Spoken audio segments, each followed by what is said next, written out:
Eala flies to Abu Dhabi. Manila, Philippines, next stop, Abu Dhabi. Filipina pride Alex Eala flew to the rich shoe capital yesterday as she turned her focus to the prestigious WTA 500 Mubadala Abu Dhabi Open beginning on Monday. Eala's departure came less than 24 hours after her unexpected quarterfinals exit in the historic WTA 125 Philippine Women's Open. The 20-year-old sensation did not waste time moving forward and flying the flag high overseas, departing for the bustling Middle East city as the first-ever women's pro tennis tourney at home braved on at the Rizal Memorial Tennis Center. "We take it in our stride and move on," said Eala after a 6-4, 6-4 defeat in the last 8 at the hands of 5th-seed Colombian Camila Osorio before a roaring home crowd. "I will just do my best to learn what I can from this match. I just got off a loss, so I think my goal in Abu Dhabi is just to try to win and take it match by match." In Abu Dhabi, Eala is listed as a wild card in the stacked main draw featuring reigning champion Belinda Bencic of Switzerland, Australian Open finalist Elena Rybakina of Kazakhstan, Paris Olympics gold medalist Zheng Qinwen of China, Maya Joint of Australia, Yelena Ostapenko of Latvia, Sofia Kenin of the United States and Barbara Krejcikova of Czechia among the few. At stake in the Middle East are crucial ranking points for Eala, now at number 49.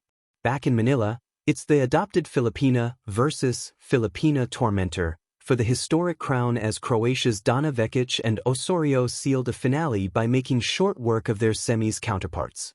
Vekic, the number 4 seed and WTA number 72, ended the stellar run of Russia's Tatiana Prozorova, number 174, who eliminated number 1 seed Tatiana Maria of Germany, WTA number 42, with a 6-2, 6-4 while 5th seed and WTA number 84 Osorio dumped Argentina's Solana Sierra, number 63, with a near shutout, 6-0, 6-1.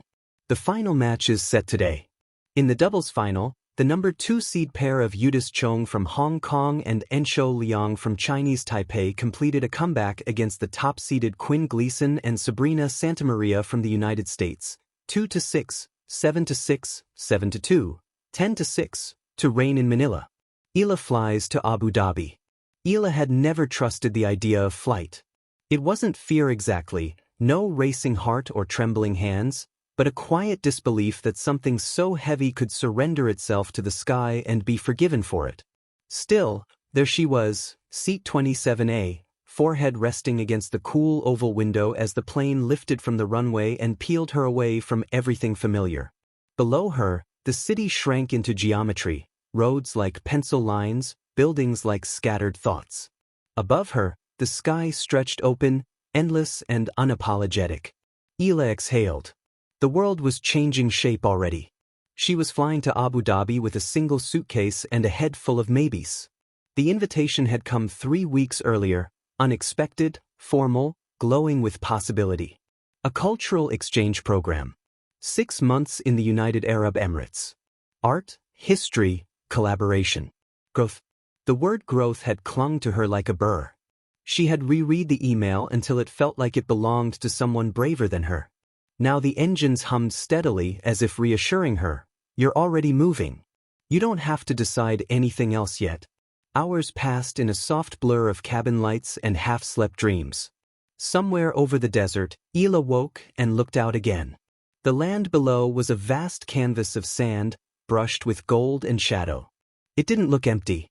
It looked intentional. When the plane descended into Abu Dhabi, the city rose to meet her, sleek, luminous, confident. Glass towers caught the sun like mirrors. Roads curved with purpose. The sea glimmered at the edges, a quiet counterbalance to the heat. The airport air was warm and perfumed with something unfamiliar. Spice, maybe, or promise. Eala followed the flow of people, listening to languages overlap and braid together. Arabic rolled like music. English clipped and quick. Others she couldn't name but felt anyway. Outside, the heat wrapped around her, not harsh but assertive, as if the city were saying, "Pay attention." Her driver introduced himself as Kareem and spoke gently, pointing out landmarks as they moved through the city. The Sheikh Zayed Grand Mosque gleamed white in the distance, impossibly elegant. Eala watched it pass, heart tugged by something she couldn't explain. This city, Kareem said, smiling at her in the mirror, it grows fast. But it remembers where it comes from. That stayed with her. The days unfolded like pages she hadn't known she was waiting to read. Mornings were spent at the cultural center, sunlit rooms filled with artists, writers, architects from every corner of the world. Afternoons wandered into museums, markets, quiet cafes where mint tea steamed in small glasses. Eala learned to listen more than she spoke. At the Louvre, Abu Dhabi, she stood beneath the Great Dome, watching sunlight fall through its geometric patterns, a rain of brightness and shadow. People stood beside her, strangers, reflections, companions for a moment. History surrounded them all, not divided by borders but stitched together by human hands. She thought of her own life back home, how small it had felt lately, how repetitive. Here, even silence seemed expansive.